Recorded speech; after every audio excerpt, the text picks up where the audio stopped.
Hey, Henry, you take care, bud. Love ya. Those of us who knew her, when we get together for one reason or another, her name always comes up. And we always talk about it. Henry was 13 years old when his mother died. As they leave the church, Henry grabs his father's hand and he says, I don't know how, I don't know where, I don't know when, but I'm going to find some way to fight cancer.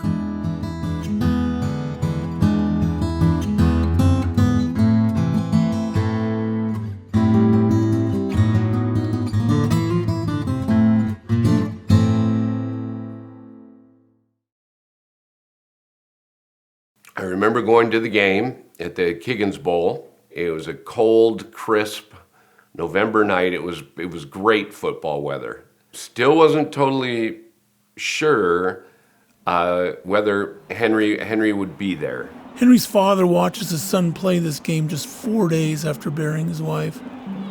It all seems so surreal.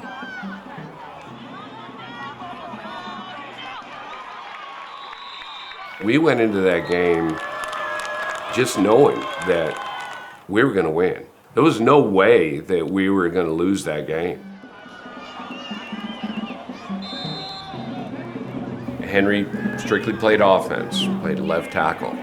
And each series as he'd come off the field, I think he was happy just to be free from the sorrow, the pain that he was in, and happy to be with his guys, with his team.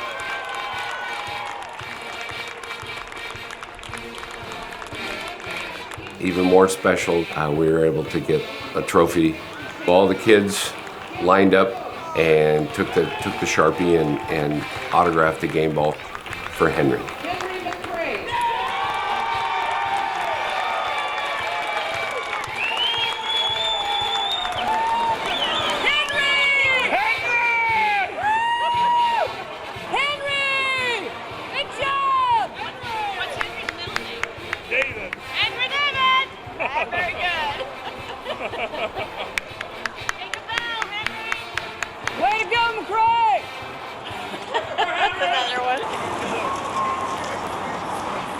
I look back and it was 10 years ago, and now that we've talked about it and reminisced about it, it doesn't seem like it was a decade ago. It just seems like it was a few weeks back.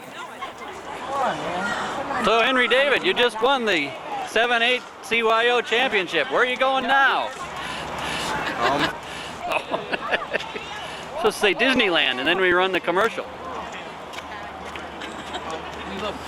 A few weeks later, he announces his plan to grow out his hair as long as he can and donate it to Locks of Love.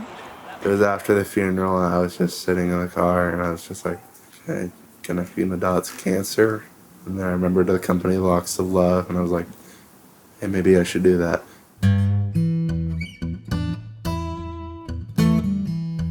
Well, I bought her some nice nightgowns. And of course, at the hospital, you gotta wear what they tell you to a lot of the time, but she was so sick and they knew she wasn't gonna make it, so she got to wear them sometime. So I went in one day and she was just boo-hooing, it was something awful. And I said, oh, Nancy, please don't cry. And she said, Mom, this is the shittiest thing that's ever happened to me in my life. Could I get you something to make you more comfortable? And she said, well, I like that nightie you got me a lot. But she says, you don't have to get one. In another week, I'll get out of this place and help you find it. And it just seemed like they had told her she might live 3.5 months, and she lived, about 3.5 weeks? It wasn't any time at all. And she was just gone, and it wasn't right either. But who's to say what's right? They don't care what you say. Nobody does. He has long hair, and I've said to him, oh, please have your hair cut. He was so beautiful. Look at this picture here. He looks handsome with that curly hair and all that sort of thing. And we went downtown one day, and sure enough, somebody came out of the public from nowhere and grabbed his hair, and she said, "You look so nice." And he said, "See, Grandma, I look nice." I think if he just gets it under his control, he'll be better off.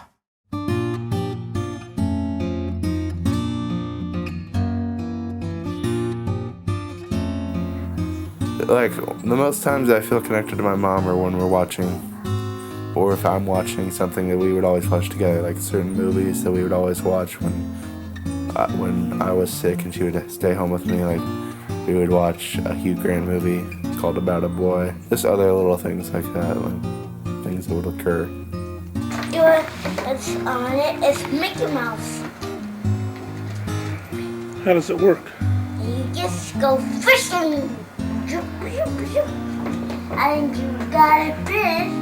If you got a fish, grab that fish. And can you help me get a fish, Daddy? He was in the trend of making documentaries and he needed something to do. And, I mean, he was kind of running out of ideas, so he's like, "Here we go." Light bulb goes off. I'm like, okay. I'm sure it does have something to do with his grieving process. I didn't understand it at first, but in the past couple months, I have understood that it probably is his letting go too.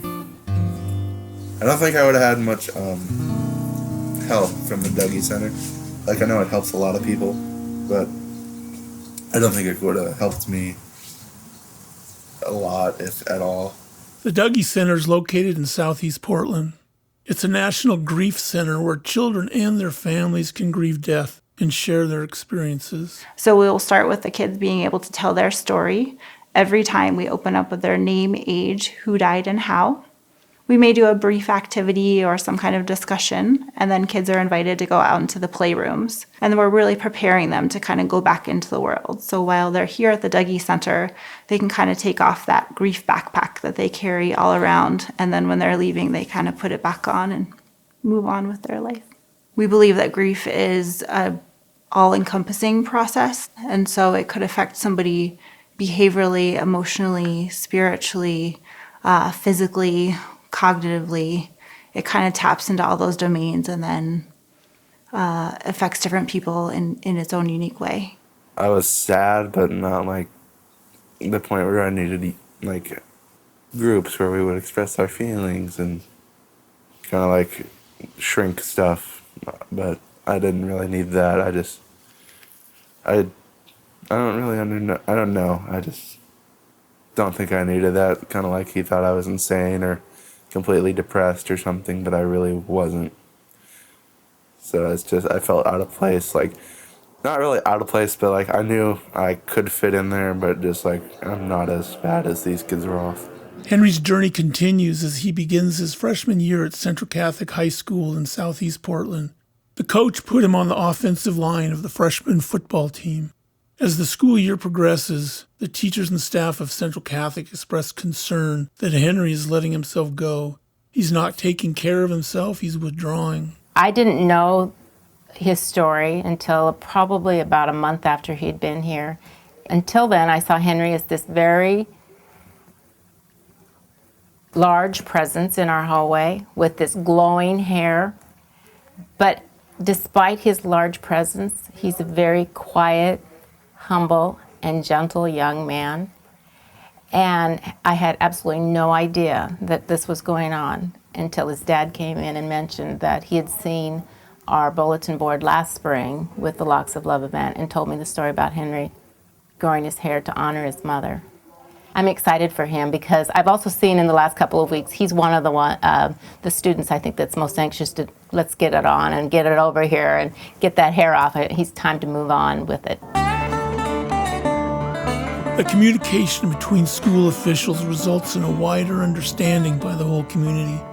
They begin to embrace and support Henry's quest. It'll be interesting to see him without it. I mean, who knows? He might not like it. He might grow it all back out. What's important is what it'll mean to him when it's gone.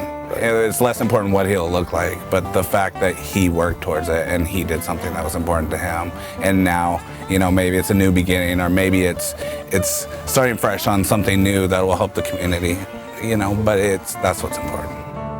Henry has a bigger than life personality, and it's funny because when you're as big as he is, it's hard to get out and run and move around, and he is always putting the effort out there to be a better football player and to be a better person. He draws kids to him. They enjoy hanging out with him. He works really hard on the field, and I would say he improved 100% throughout the year.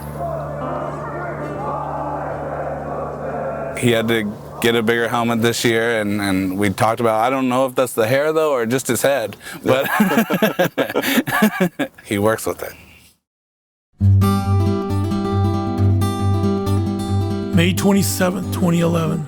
Henry prepares to donate his hair as Locks of Love arrives and begins setting up at Central Catholic High School. I can't speak to specifics in terms of numbers. I know the day that my daughter did it, there was a steady stream of people coming in. I think that there's a number of kids throughout our school that, quite honestly, for some of them, it's probably an opportunity because of our dress code and our standards here that just grow out their hair a little bit for a while. I think it's a positive thing. I think our kids, for the most part, can, understand and know what's going on and appreciate the fact that that person is doing this for a specific reason.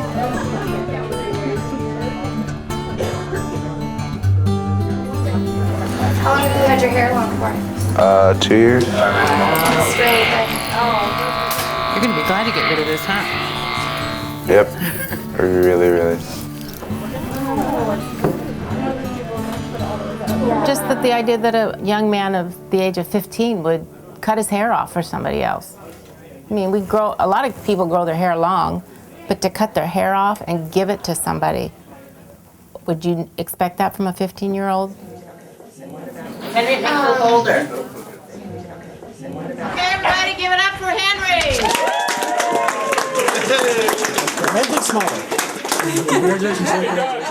Henry's journey might have ended that day in May.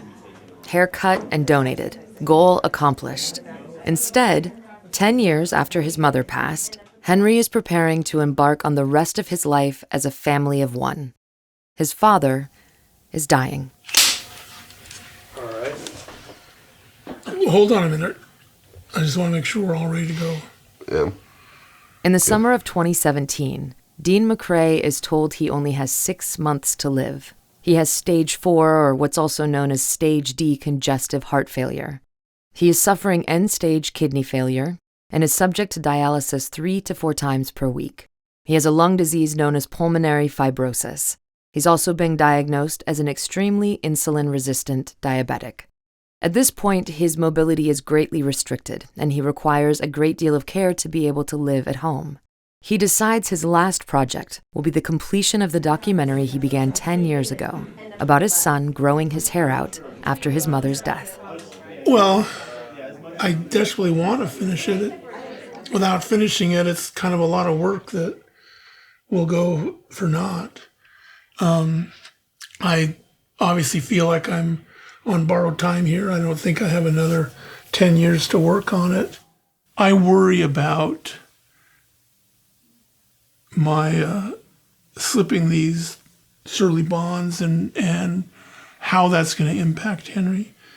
If you were to ask Henry, he would tell you that he's thought all the scenarios through and he can close his eyes and he can imagine pretty much what his life's going to be like. It's different than just my control. Like when my mom was having cancer,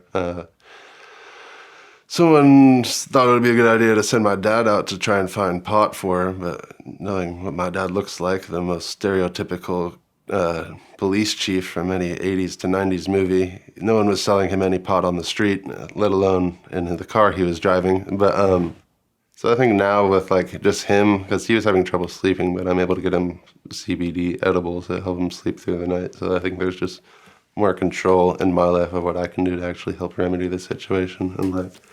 I already know what my life will probably be like after my dad passes, at least literally, like on a day-to-day basis. Like I don't know what my emotions will be yet. I think it's going to be easier compared to like 8th grade, just because 8th grade I had no frame of reference of what a different life could be. Henry's a self-reliant kid. Before Nancy died, Henry was a rambunctious, joy-filled little bundle of energy. He was very curious. I can count to 26. Mama, do you know how high I can count? To 96. When Henry was a baby, he slept in a bassinet right next to my side of the bed. And every night I would dangle my hand into the bassinet and he would grab a hold of my little finger. And that's how he and I fell asleep every night. He's holding my hand, my finger. I'd been in the hospital a long time. When they finally were ready to discharge me from the rehab, they gathered my family and said, look, we're going to discharge him to assisted living because we don't believe he can be home and be safe. And bless his heart, Henry said, I'm going to drop out of school. I can take care of him. We're bringing him home. And he did. And I've been home ever since. I'm going to stay here. What are some things that you admire about your dad? When it comes to work, mostly, because I feel like that's a result of where all those other things sort of fell on the wayside. He was just sort of focused on his career most of the time, and so... And family, that was like the two main things he focused on, whether it be just going on random impromptu beach trips with me and my cousin when we were toddlers. Or I think also my extreme intelligence, my razor sharp wit. And his humbleness. I'm enormously appreciative of Henry's efforts on my behalf. And not only do I know I wouldn't be here now, but I'm not sure I would have lasted had I gone to an assisted living environment. Rehab is one of the hardest things I've done in my life.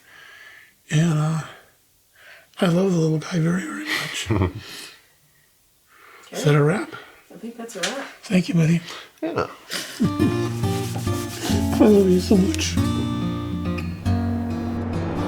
How are you doing these days? Busy. You holding up? Do you remember being down here once and being pushed around in a stroller? You do not.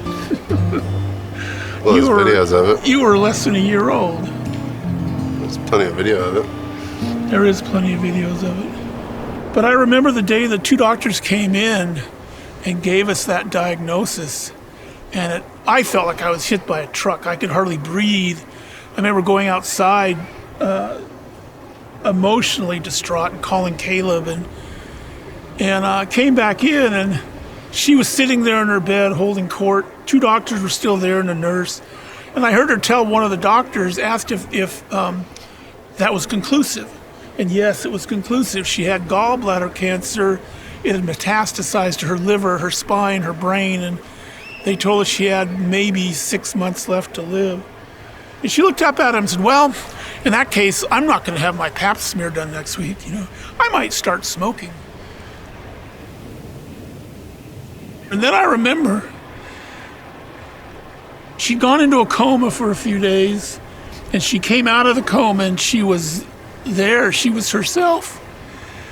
And we were sitting there with her, and I was stroking her face and bawling my eyes out.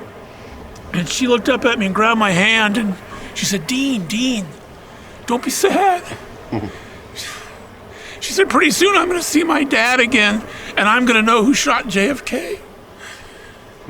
I couldn't believe it. I saw her tell you she loved you. Yeah, then she went back into the coma. So, Henry, you going to miss me when I'm dead and gone? Yes, I'll miss you. Are you going to miss me? I'm going to miss you.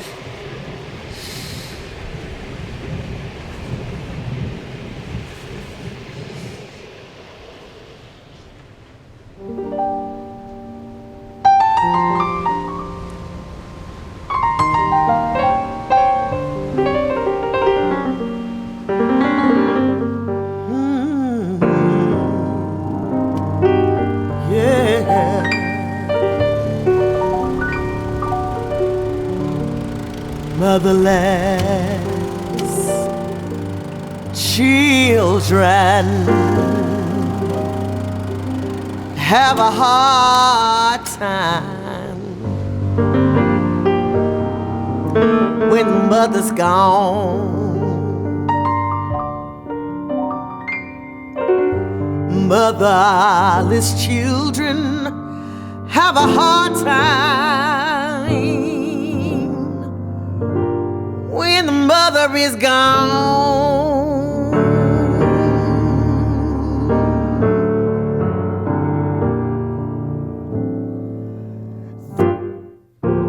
Mother, yeah, when your mother is gone.